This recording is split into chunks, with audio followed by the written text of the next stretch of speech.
नमस्ते दोस्तों, आप लोगों का बहुत बहुत स्वागत है मेरे चैनल पे।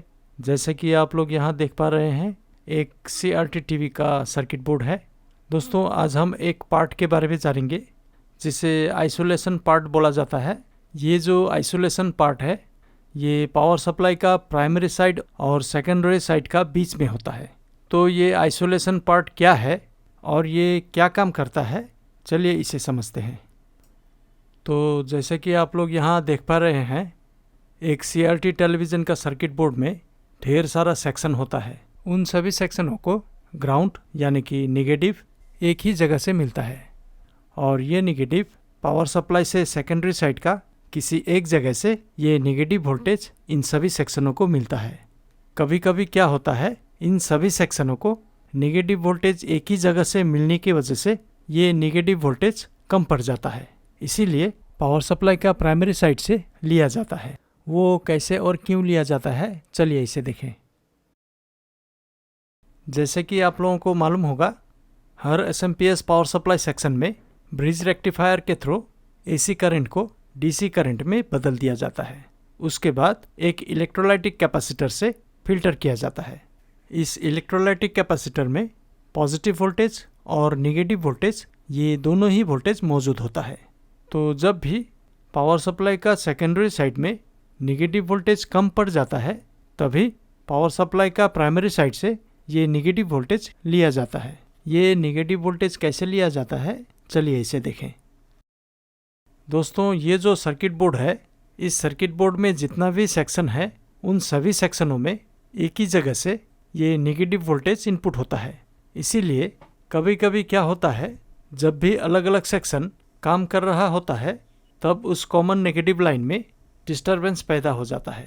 वो कैसे होता है, जैसे कि सभी सेक्शनों को नेगेटिव वोल्टेज का ज़रूरत होता है, तो हर सेक्शन ये नेगेटिव वोल्टेज अपनी ओर खींचने लगता है। तो उस समय ये जो कॉमन नेगेटिव लाइन है, वहाँ पे ज़्यादा दबाव पड़ता है। तो इसका वजह से ये जो नेगेटिव वोल्टेज है, ये थोड़ा कम पड़ जाता है।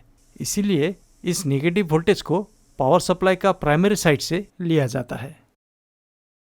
जैसे कि आप लोग यहाँ देख पा रहे होंगे, इस सर्किट बोर्ड में यहाँ है प्राइमरी साइड और यहाँ है सेकेंडरी साइड। तो इस प्राइमरी साइड का ग्राउंड और इस सेकेंडरी साइड का ग्राउंड अलग अलग होता है। प्राइमरी साइड में हाई DC वोल्टेज होता है और सेकेंडरी साइड में लो DC वोल्टेज होता है।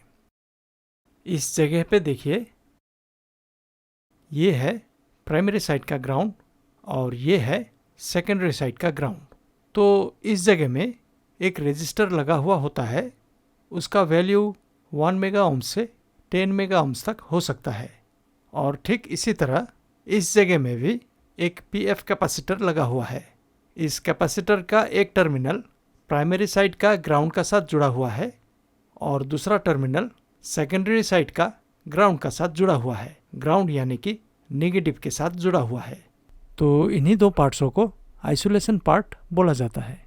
ये जो दो पार्ट्स है, ये दो पार्ट्स प्राइमरी साइड का नेगेटिव वोल्टेज को सेकेंडरी साइड में ज़रूरत का मुताबिक पहुंचाता है, यानी कि उतना वोल्टेज भी नहीं जिससे सेकेंडरी साइड को नुकसान हो। कभी कभी आप लोगों ने देखा होगा, कोई कोई टेलीविज़न का ट्यूनर में शॉक लगता है या टेलीविज़न का अंदर कहीं भी शॉक लगता है। तो इस तरह का प्रॉब्लम होने से इस PF कैपेसिटर को ख़राब माना जाता है। जब ये कैपेसिटर शॉर्ट होता है, तभी प्राइमरी साइड का हाई वोल्टेज सेकेंडरी साइड में चला जाता है। इसीलिए टेलीविज़न का अंदर कहीं भी शॉक लगता है। इस हाई वैल्यू कैपेसिटर और रेजिस्टर से सिर्फ मामूली नेगेटिव वोल्टेज ही सेकेंडरी साइड को दिया जाता है, ताकि सेकेंडरी साइड का नेगेटिव ट्रैक में जितना भी सेक्शन जुड़ा हुआ है, वो सभी सेक्शन सुचारू रूप से काम कर सके। तो दोस्तों, इन्हीं दो पार्ट्सों को आइसोलेशन पार्ट बोला जाता है। तो दोस्तों, आप लोगों को ये वीडियो कैसा लगा, कमेंट कीजिएगा, लाइक और शेयर कीजिएगा। जिन्होंने भी मेरा चैनल को अभी तक सब्सक्राइब नहीं किया है, वो जल्दी से सब्सक्राइब कर लें, ताकि आने वाले दिनों में आप लोगों को इसी तरह का अच्छा वीडियो जल्द से जल्द मिल जाए। धन्यवाद दोस्तों।